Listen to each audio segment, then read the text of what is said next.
La guerre entre la France et l'Angleterre, officiellement déclarée en 1756, est la première à se tenir à l'échelle mondiale en Europe et dans les colonies.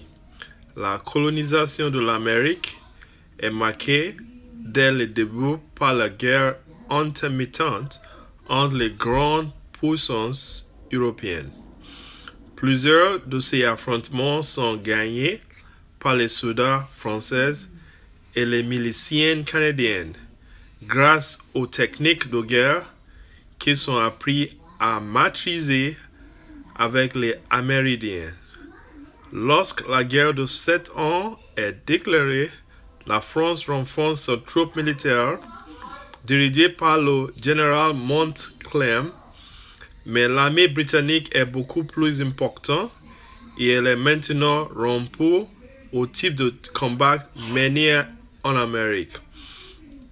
À partir de 1758, après la prise de Louisbourg, les victoires anglaises s'accumulent et la colonie française se trouve bientôt encerclée. La bataille décisive des plans Abraham à Québec aura lieu le 13 septembre 1789 après un siège de 3 mois et le bombardement de la ville et de ses environs. Ce combat durera moins d'une heure et tournera rapidement à l'avantage des Anglais.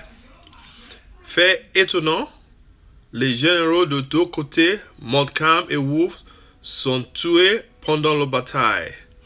Les affrontements se poursuivent néanmoins jusqu'en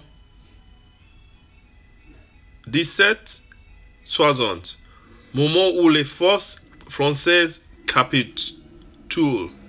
C'est la conquête de la Nouvelle-France par les Britanniques. La France et la Grande-Bretagne entament alors une négociation diplomatique qui se conclut en 1763 par le traité de Paris.